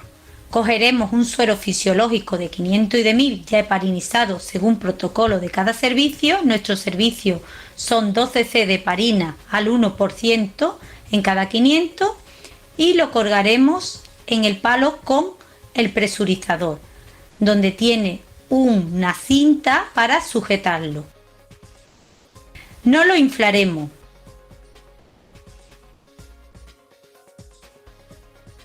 Una vez que lo hemos colgado en el palo, debe de mantener una distancia de 60 centímetros desde la cápsula del transductor al presurizador. Quitamos el sello del suero fisiológico y vamos a pinchar el kit del transductor al suero fisiológico. Abrimos el paquete y en el paquete nos vamos a encontrar una bolsita con pegatinas de colores que va a servir para identificar qué tipo de vía es la que estamos realizando la medición de la presión. Además existen unos tapones.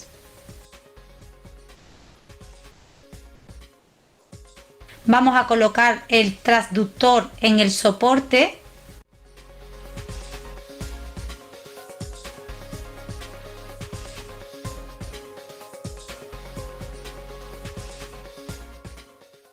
Lo siguiente que vamos a realizar es que vamos a pinzar el suero con el punzón que trae el kit y vamos a llenar la cámara de aire. Dejamos eso un poco apartado y ahora lo que vamos a realizar es que vamos a llenar el presurizador a una presión máxima de 300 milímetros de mercurio. En la bolsa nos indica las diferentes posiciones de la llave de 3 luces. En función de la posición de la llave se inflará, desinflará o se mantendrá constante el inflado del presurizador.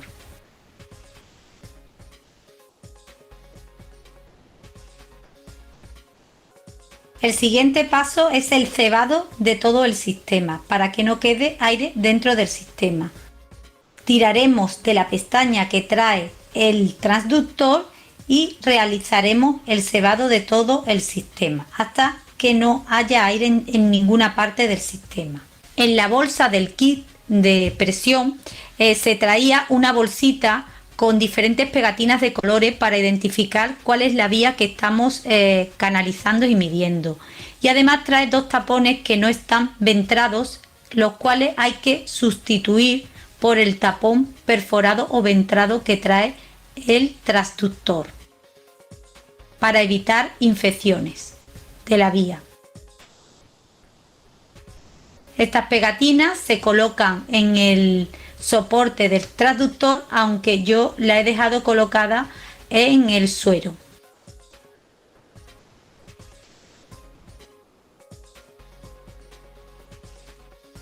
Una vez que ya está todo cebado, vamos a encajar la interfase al cable de medición de presión que irá al monitor.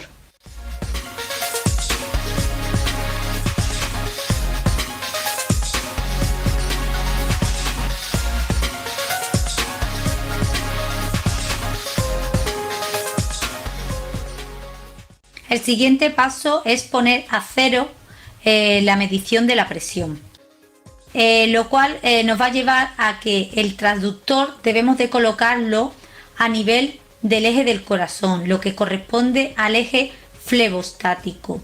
Es en el cuarto espacio intercostal, en el punto medio anteroposterior del tórax, debemos de tener nivelada la cápsula. Una vez que hemos colocado esa nivelación, nos vamos a dirigir hacia el transductor y en la llave de 3 luces vamos a cerrar la luz que va hacia el paciente. Ahora nos dirigimos nuevamente hacia lo que es el monitor y buscamos el comando que nos indica poner a cero las presiones. Lo seleccionamos, lo pulsamos y ponemos a cero la presión. Una vez que vemos en el monitor palpadeando que está puesto a cero, vamos de nuevo hacia la cápsula del transductor y abrimos la luz que va hacia el paciente. Miramos el monitor y observamos que la curva de la presión arterial invasiva está marcando valores correctos. Suscríbete a mi canal Carmen Cardún, le da a me gusta, la pestaña de suscribir, la abrimos, picamos la campanita.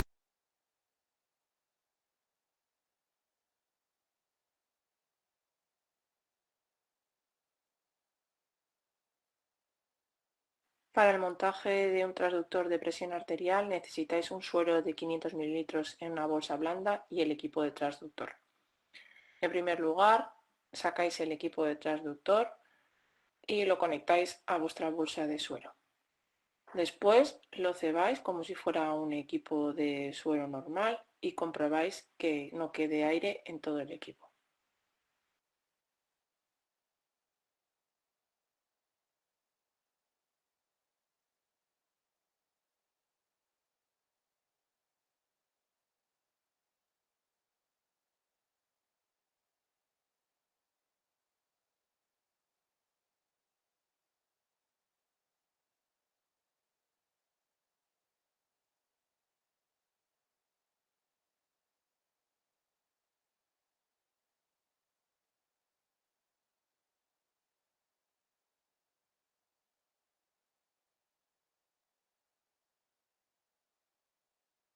Os aconsejamos que comprobéis las conexiones de las llaves y que giréis la llave para que no salga suero por la línea que os queda vacía. Ahora necesitáis una camiseta de presión, introducís el suero dentro de esta y ahora tenéis que darle a la perita para inflar la camiseta hasta que en la guía de presión os salga la línea verde. Aquí podéis ver más en detalle cómo inflando va saliendo la guía de presión hasta que aparezca la línea verde y entonces ahí ya significa que lo tenemos bien inflado.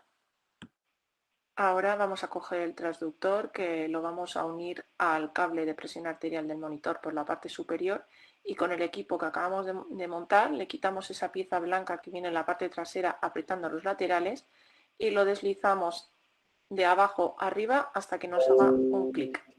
Una vez que lo tengamos, lo fijamos a la piel protegiendo esta previamente a la altura de la aurícula.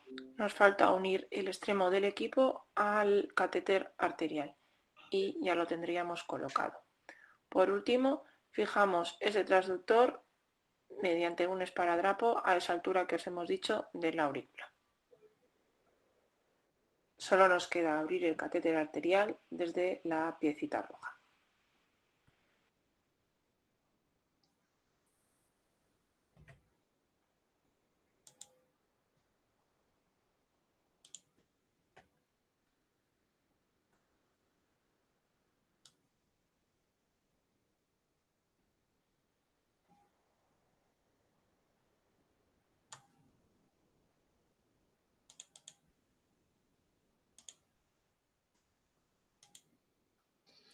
Bien, entonces ese es el canal IVP, ¿no? Presión invasiva. Entonces ahí tiene su transductor de presión, su catéter, ¿no? Que va, y aquí ¿cómo se llama? El líquido, ¿no? Que tiene sus características. ¿Sí? Ahora, no es pues, está sobre el brazo, está presionando, sino que directamente mide, ¿no? Las variaciones de presión acá en la arteria, ¿no? Y esto sensa a través de este circuito, ¿no? Ese transductor de presión, y ve acá, ¿no? Entonces no es que la sangre salga, sino que está un líquido acá salino, ¿no? Que está en contacto con el torrente sanguíneo, ¿no? De una arteria, ¿sí? Entonces, ese líquido acá, o sea, cebado significa de que se bota todo el aire, ¿no? Y esté lleno de ese líquido, ¿no? ¿Bien? O sea, no haya espacios acá, esté lleno, ¿no? Entonces aquí, obviamente, se coloca una medición inicial, ¿no? ¿Bien? Y cualquier cambio acá, ¿no? De la presión, o sea, el torrente sanguíneo obviamente cambia. Si aumenta la presión, va a haber mayor o menor velocidad de la sangre, ¿no? Y en ese caso, acá crea, ¿no? Un cambio, ¿no? Y ese cambio lo detecta este transductor. Y, ¿no? Bajo este conducto, sensa acá, ¿no? O sea, el sensor está acá, externo, ¿no? ¿Bien? Y va conectado aquí de esta manera, ¿no? Ya, a lo mejor que se entienda de que la sangre no sale y choca acá, ¿no? Con el transductor de presión. Este líquido salino está lleno hasta acá, ¿no? Entonces, ¿y eso para qué? Para evitar de que la sangre salga, ¿no? Pues aquí está y la sangre no va a salir, ¿no? Entonces esto de acá sensa solamente el flujo, ¿no? De la sangre. Y hemos visto que si yo aprieto va a aumentar o disminuir el flujo, ¿no? Y es un indicador de la presión, ¿no? Entonces esos cambios son los que detecta este circuito. Entonces, este es otro parámetro que mide el monitor de presión, el monitor multiparámetros, ¿no? Puede tener presión invasiva y presión no invasiva.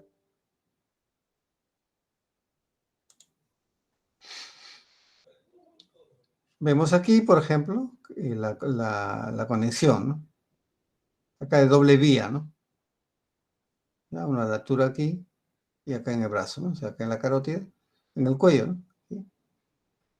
Y el transductor de presión y acá su líquido salino, ¿no? Para llenar los dos ductos, ¿no?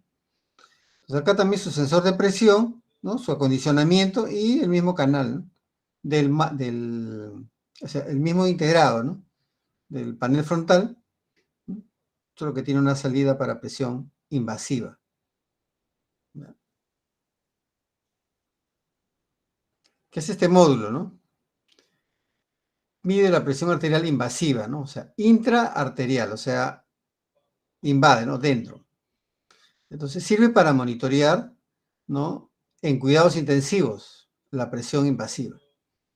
¿Ya? El paciente que se está recuperando puede utilizar una medición de presión no invasiva, pero un paciente que tenga UCI se controla la presión con más rigurosidad. Y en ese caso, ¿no? Se utiliza la presión intraarterial o IVP, ¿no? Que es invasiva. Entonces, en ese caso también los pacientes en UCI están medicados, ¿no? Con la finalidad de mantener la presión arterial, ¿no? Y la mejor manera es esta, ¿no?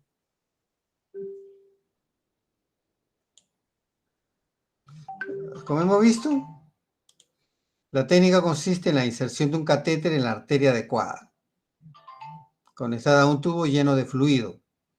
Este fluido se mueve cada vez que hay algún cambio en la presión. Se mueve el fluido, ¿no? Y detecta el transductor, ¿no? O sea, la sangre no sale, ¿no? Se monitorea el flujo, ¿no? Entonces el transductor de presión está conectado, ¿no? Y estos cambios de presión los convierte en señales eléctricas y se puede ver la presión arterial. ¿Cuáles son los requisitos clave del sistema?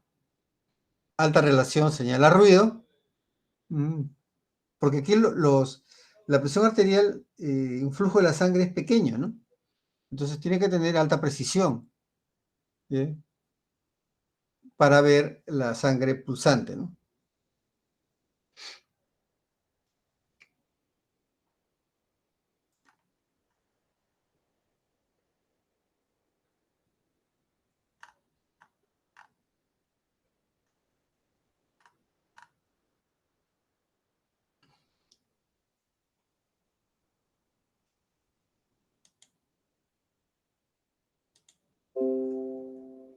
Entonces la presión arterial invasiva es otro parámetro, ¿no? Hay otros más como gasto cardíaco y también capnografía, ¿no? O CO2.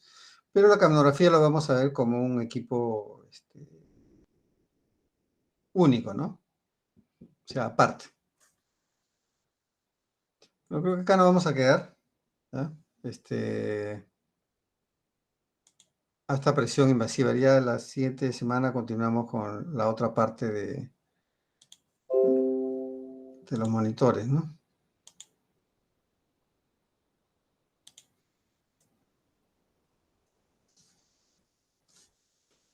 Bien, entonces nosotros estamos viendo acá cómo se desarrolla un equipo médico, ¿no?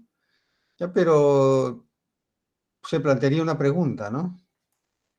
Los monitores, en este caso que estamos viendo, ¿están midiendo adecuadamente? Habría que ver, ¿no? Habría que comprobar. Entonces aquí le voy a decir que, por ejemplo, hay unas definiciones, ¿no? Ya, unas definiciones que son gestión del equipo médico, ¿no? Gestión del equipo médico. O sea, en este caso, para ver si están midiendo adecuadamente. Y en ese caso, ¿qué tendríamos viendo? Por ejemplo, hay ciertas definiciones, ¿no? Que se llama ajuste, ¿no? Ajuste significa mantenimiento preventivo, ¿no? Donde mantenimiento preventivo, por ejemplo, estoy colocando una presión patrón de 120/80, ¿no? Pero no me está midiendo 120/80, sino me está midiendo un poco menos, ¿no? Y el patrón que yo tengo está calibrado, ¿no? Entonces el ajuste significa que yo lo llevo, ¿no? A ese nivel, ¿no? Para que me dé 120/80. Estoy ajustando, ¿no? Con el mantenimiento preventivo. ¿Ya? Ese es el ajuste. Luego viene la verificación, ¿no? Y calibración, ¿no? ¿Qué vendría a ser la calibración? Con ese patrón calibrado y la medición, o sea, si el patrón tiene una incertidumbre de 0.5%, ¿no?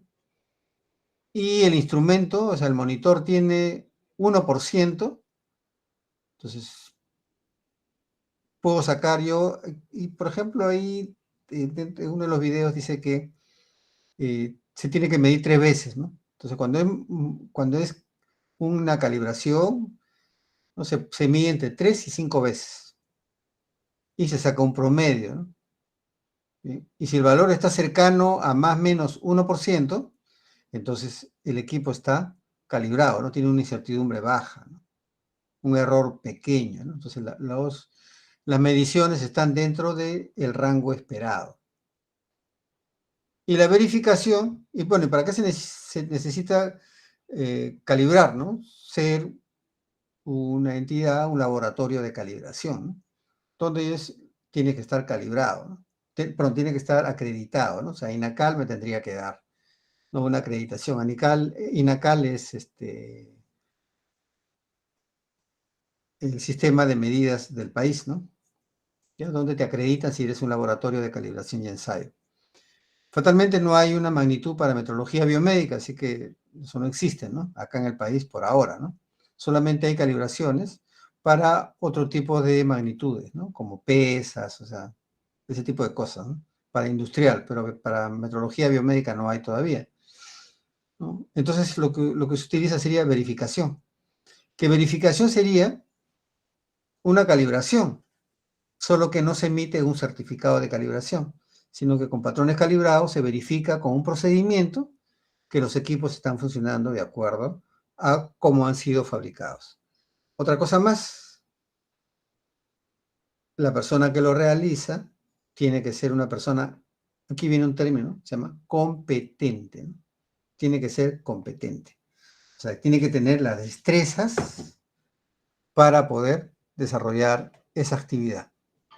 O sea, alguien que haya llevado la ISO 17025 u otras, ¿no? Que tenga las credenciales para poder realizar esas actividades. No cualquiera lo puede hacer, ¿no? Y una regla básica de la gestión de la calidad es que la persona hace el ajuste, un técnico o ingeniero hace el ajuste, o sea, lo repara, y luego dice, no, calíbralo, ¿no? O verifícalo. Ah, entonces lo hace también su informe de verificación. He encontrado de que las mediciones están bien y bueno, de acuerdo al procedimiento, el equipo está verificado, ¿no? Está funcionando adecuadamente, ¿no? He utilizado el patrón tal con su certificado de calibración, perfecto. Pero ¿cuál vendría a ser el significado de calibración, verificación, ¿no?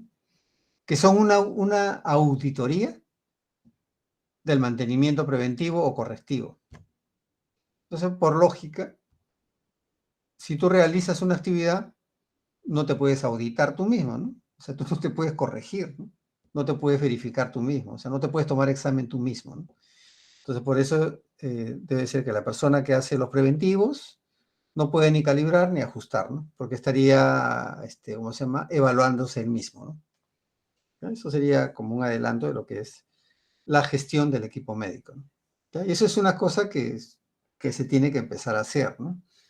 ¿No? Ya no se ha hecho, o no se hace, o se hace muy poco, ¿no? Pero la idea es introducir ese concepto, ¿no? ¿Ya? Y se denomina aseguramiento metrológico, ¿no? O sea, si estamos dentro de un sistema de gestión de la calidad, o sea, tenemos una ISO, tenemos que actuar con todos los procedimientos, ¿no? Que nosotros mismos nos ponemos y debemos cumplir. Y por eso nos tiene que acreditar o auditar INACAL u otro ente acreditado, ¿no? Para que diga, ah, ustedes están dentro de ese concepto, ¿no? Por ejemplo, la facultad ha sido acreditada con la ISO 9001, ¿no? O sea, nosotros ponemos una regla, ¿no? Y viene una empresa, SGS, Bureus Verita, y verifica si verdaderamente estamos cumpliendo con lo que nosotros mismos nos hemos puesto, ¿ya? Y eso se llama acreditación, ¿no? Se está gestionando la calidad. Entonces, tenemos un procedimiento establecido, nosotros nos hemos puesto las metas, y en un primer nivel, por ejemplo, la SUNEDU nos acreditó, ¿no? Por una cantidad de años, ¿no? Y luego hay algo que se conoce como mejora continua, ¿no?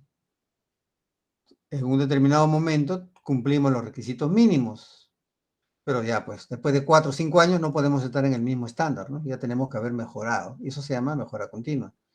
Entonces luego de ese lapso iniciamos en una línea base, ¿no? Pero ahora estamos mejor, ¿no? Hemos mejorado. Para la siguiente vez que nos hagan una auditoría tenemos que mejorar algo más. O sea, continuamente tenemos que mejorar, no podemos mantenernos en el estándar, pues, ¿no?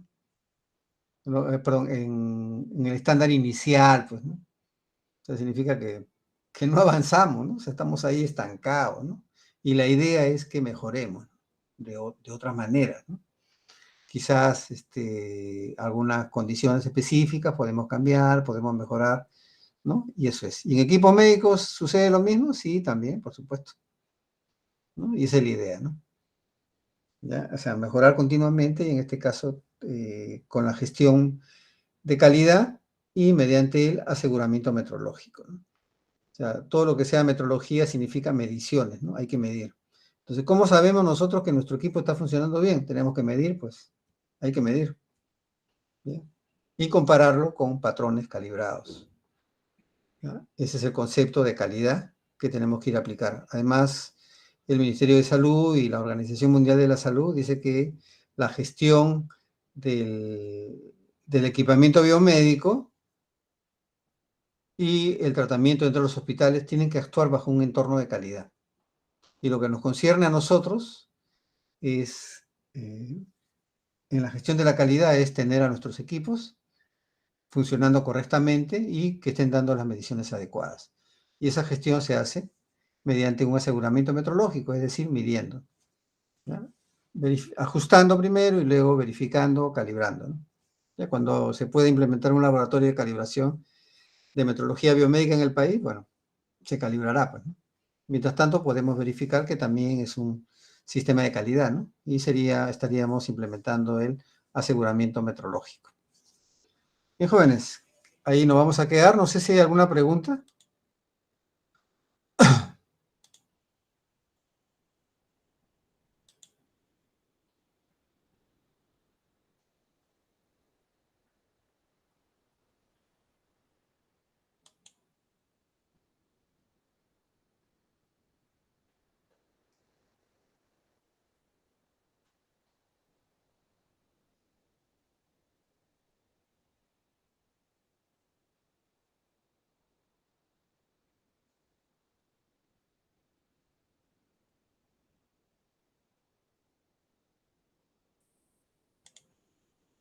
Bien.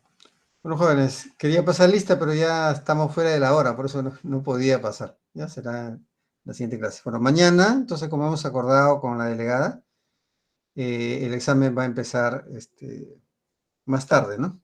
A partir de las 7, ¿no? De 7 a 9. Bien, como no hay una pregunta, entonces estaremos comunicándonos hasta el día de mañana, ¿no? Hasta mañana, profesor.